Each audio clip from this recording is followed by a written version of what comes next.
दोस्तों, हमारा भारत वो देश है जो वैदिक काल से अपनी परंपराओं के लिए विख्यात रहा है। यहाँ पर वैदिक काल से ही कहें तो योग जो है वो हमारे जीवन में रचा बसा है। हमारे जीवन जीने की पद्धति रहा है योग।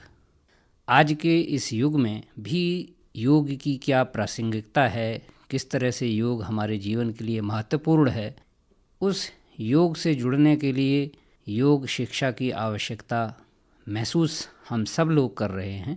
आज इन्हीं बिंदुओं पर चर्चा के लिए हमारे साथ योगाचार्य ओंकार सिंह जी मौजूद हैं हमारे स्टूडियो में। आपका बहुत बहुत स्वागत है हमारे स्टूडियो में। नमस्कार। नमस्कार, धन्यवाद जी। गुरुजी, जैसे कि हम बात कर रहे हैं, योग हमारी जीवन पद्धति रहा है। आप योग के बारे में क्या कहना चाहेंगे? योग एक बहुत बड़ी संपत्ति है, मैं ये मानता हूँ इसको। धरोहर है। योग बहुत बड़ा विज्ञान है, ज्ञान है। और जो योग नहीं करता है, मैं यहाँ तक पहुँचा हूँ कि वो व्यक्ति अशांत रहेगा और जीवन भर दवा खाता रहेगा। उसकी जो मर्ज है वो तो दब जाएगी, लेकिन उससे साइड इफ़ेक्ट 10 और पैदा हो जाएंगे। अगर व्यक्ति योग करता है तो योग से सारे विकार दूर होते हैं उससे। जैसे कि मान लो उसके हार्ट की समस्या है या उसके डिप्रेशन है, तो वो योग से दूर होगा। ये वो समस्याएं हैं जो आजकल के जीवन में हर एक व्यक्ति इनसे जूझ रहा है। जी चाहे वो डायबिटीज़ की बात कर लें, चाहे जी वो उच्च रक्तचाप की बात कर लें, जी हृदय रोगों की बात कर लें, जी। ये सारी वो समस्याएं हैं जो आम हैं। आजकल क्या हो रहा है, बच्चों को देख लो या बड़ों को देख लो, सभी को बीपी तुरंत हो जाता है। जी। बीपी हाई हो जाता है। और बीपी के लिए प्राणायाम बहुत ही ज़बरदस्त है, रामबाण का काम करता है। हमने ऐसे कई लोग हैं, डॉक्टर हैं आगरे के, जिनके नाम मैं गिना सकता हूँ। अभी मैंने स्वयं 10 मिनट के अंदर जिनका बीपी 80 और 125 किया, 10 मिनट के अंदर मात्र। और जो व्यक्ति डेली करते हैं, योग प्राणायाम करते हैं, उनके सारे विकार दूर होते हैं।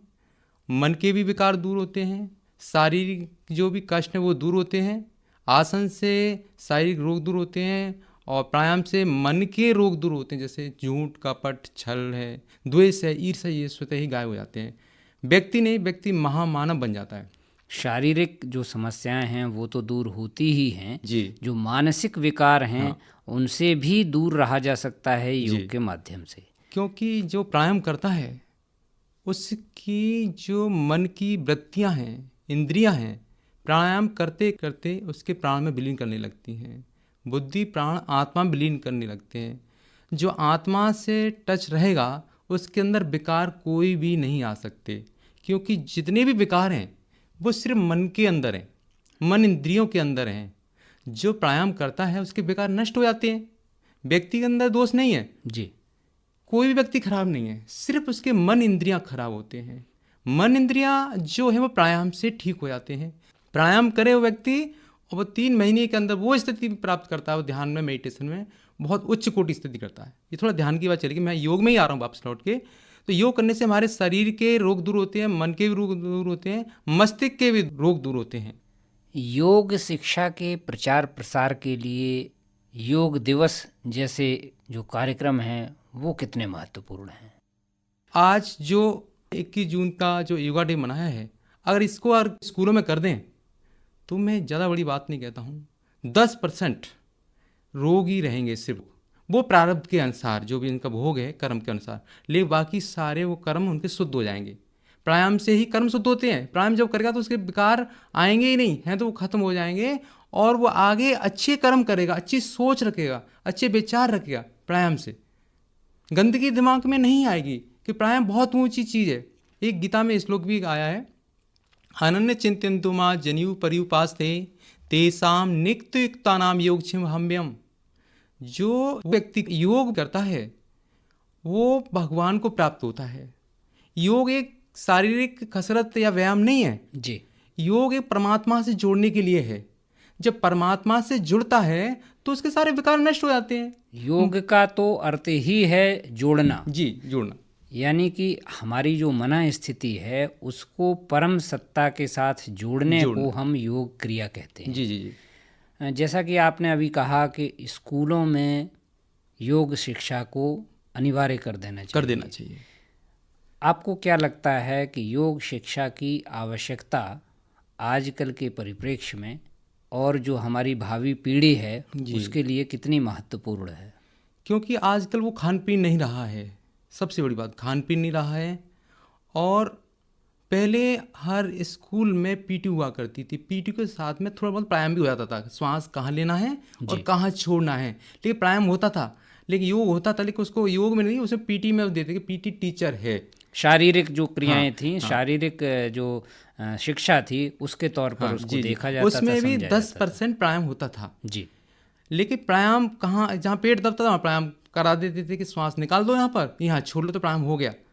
अब लोग सोचते हैं प्राणायाम हम क्यों कराएं, श्वास तो हम वैसे ही ले रहे हैं, श्वास तो ले रहे हैं, लेकिन जब प्राणायाम के माध्यम से जब श्वास लेते हैं तो हमारे सिस्टम ठीक हो जाते हैं, प्राणायाम से हमारे सिस्टम ठीक होते हैं। जैसे कि एक कमरा है, उसमें बहुत सारी चीज़ें, खाने की चीज़ रखी हुई हैं, अगर उसके अंदर सब्जी भी है, मिठाई भी है और भी कुछ रखे हुए हैं, फल फ्रूट रखे हुए हैं, बंद करके आप कहीं चले जाइए और कुछ दिन बाद आइए, 4-6 दिन के बाद, तो उसके अंदर फंगस आ जाएगी सभी के अंदर। जी जी। अगर उसी में एग्जॉस्ट लगा जाएं आप तो चालू कर जाए तो वो फंगस नहीं आएगी, जाले नहीं होंगे, क्योंकि जो प्राणायाम है वो एग्जॉस्ट का काम करता है। हमारे शरीर रूपी कमरे में एक एग्जॉस्ट का काम कर रहा है योग, जिसके माध्यम से हम अपने शरीर के विकारों को, जी, मन के विकारों को हम बाहर कर रहे हैं और हम अपने शरीर की जो स्फूर्ति है, शरीर की जो ऊर्जा है उसको और अच्छे से मेंटेन कर। एक और उदाहरण दूंगा योग से महाराज जी। जी। जैसे कि आपका मोबाइल है, उसकी बैटरी डाउन हो गई चलते चलते पूरे दिन, सुबह से लेकर शाम तक, आपने शाम को लगा दिया, चार्ज कर लिया घंटे के अंदर।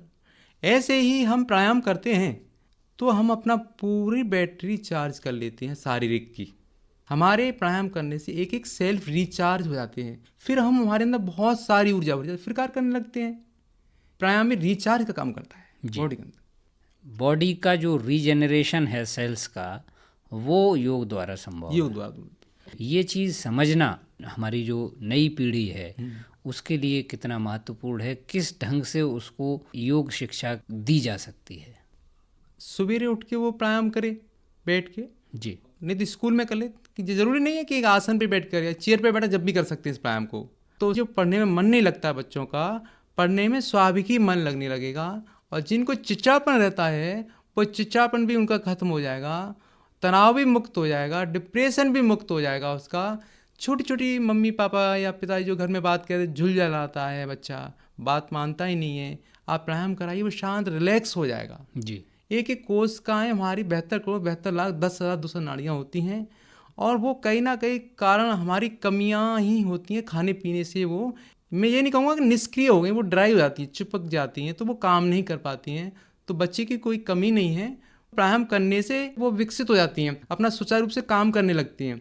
जरूरी नहीं सुबह ही करें, शाम को भी कर सकते हैं, दोपहर में भी कर सकते हैं प्राणायाम, लेकिन यहाँ प्रदूषण ना हो और मौसम के हिसाब से करें। गर्मी है तो थोड़ा धूप से भी बचें और थोड़ा छाया में करें। जी।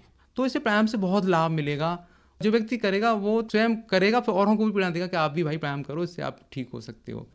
और ब्रह्मचर्य का पालन करना, तो ये थोड़ा ध्यान में आती हैं क्रियाएं। पहले हमें प्राणायाम से अपने आप को शुद्ध कर लें, विचारों को शुद्ध कर लें। अगर व्यक्ति प्राणायाम करे, आसन करे और थोड़ा ध्यान कर ले, ये प्राणायाम का रहस्य है। जो हमारी नई पीढ़ी है उसको योग की तरफ ले जाने का दायित्व जो है वो उनके माता पिता का, उनके अभिभावकों का है। जी। तो उनके लिए आपका क्या संदेश होगा? उनके लिए मेरा ये संदेश है कि वो भी योग करें। हजारों तरह की प्रॉब्लम होती हैं, उनमें कोई भी प्रॉब्लम है वो योग से दूर हो जाएगी। सबसे बड़ी बात, कर्म हमारे शुद्ध हो जाएंगे तो प्रारब्ध अपने आप बदल जाएगा। प्राणायाम खुद करें और बच्चों को कराएं और अच्छी संगत दें, अच्छे लोगों का संग कराएं जो योग करते हों, आध्यात्मिक हों, सज्जन लोग हों, तो योग कराएं और उनके मिलने वाले सबसे योग की बात करें। और बच्चों को भी शिक्षा दें कि आप बेटा 2 मिनट कर लो, 1 मिनट कर लो, चलो बैठ के। शुरुआती दौर में उनको योग शिक्षा की तरफ पुश किया जाए, जी, जिससे उनमें भी इसके प्रति आकर्षण हो और वो अपने जीवन में इसको धारण कर पाएं और निरोगी रह पाएं। आप हमारे स्टूडियो आए, हमसे बातचीत की, आपका बहुत बहुत आभार। धन्यवाद।